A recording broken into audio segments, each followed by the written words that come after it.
السلام علیکم ورحمۃ اللہ وبرکاتہ۔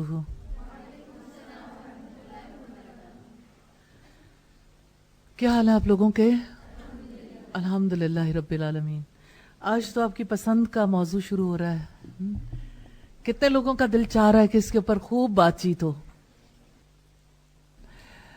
کیا آپ چاہتے ہیں کہ آپ کو پتہ چلے کہ اللہ تعالیٰ نے نکاح کا سلسلہ کیوں رکھا ہے؟ کیا آپ چاہتے ہیں کہ آپ کو پتہ چلے کہ نکاح کی وجہ سے کیا ذمہ داریاں عائد ہوتی ہیں، کیا فرائض ہوتے ہیں، اور نکاح کے موقع پر کیا کچھ ہونا ضروری ہے اور ایسے معاملات ہیں جن کو نہیں ہونا چاہیے؟ میں سمجھتی ہوں کہ زندگی میں بہت اہم ڈیسیژن ہوتا ہے نکاح کا، اور اس بارے میں اگر علم نہ ہو تو بہت سارے معاملات کو سمجھنے میں بہت مشکل پیش آتی ہے۔ تو انشاءاللہ ہم جو سبجیکٹ شروع کرنے جا رہے ہیں، اللہ کے فضل و کرم سے میں اللہ تعالیٰ سے دعا کرتی ہوں احاطہ کرنے کی اللہ تعالیٰ توفیق عطا فرمائے، لیکن یہ بھی جانتی ہوں کہ احاطہ ہونا ممکن نہیں ہے، کیونکہ یہ موضوع ایسا ہے جس میں گنجائش بہت ہے۔ تو دعا کر کے اللہ تعالیٰ سے شروع کرتے ہیں۔ نحمدہ ونصلی علی رسولہ الکریم، اما بعد فاعوذ باللہ من الشیطان الرجیم، بسم اللہ الرحمن الرحیم، رب اشرح لی صدری ویسر لی امری واحلل عقدۃ من لسانی یفقہوا قولی۔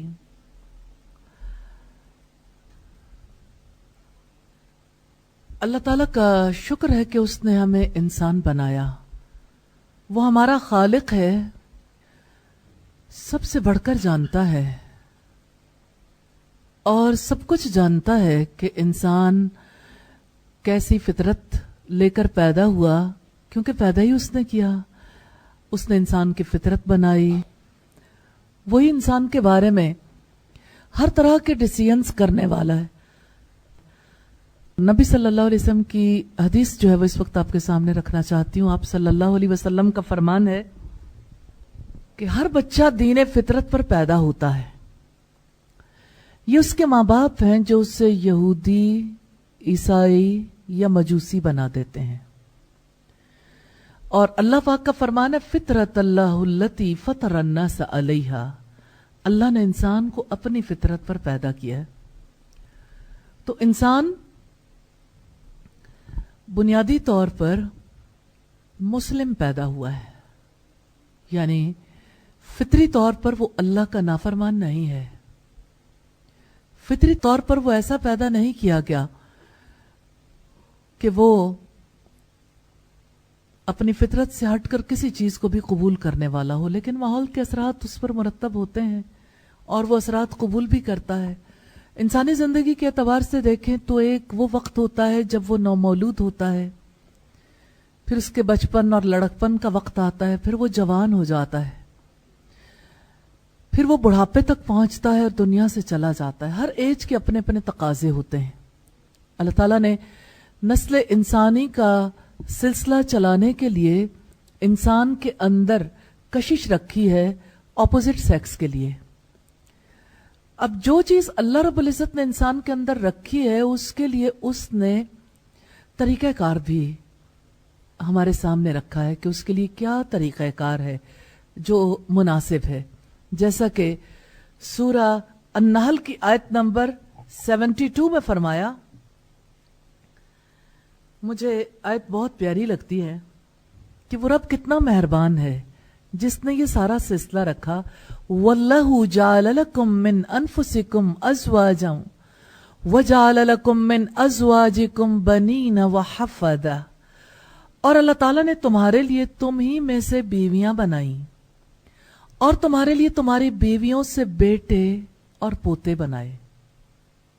تو یہ اللہ تعالیٰ کا بہت بڑا انعام ہے کہ اس نے رشتہ نکاح رکھا، جس رشتے کے بعد اللہ تعالیٰ نے نسل کا سلسلہ چلایا اور انسان کو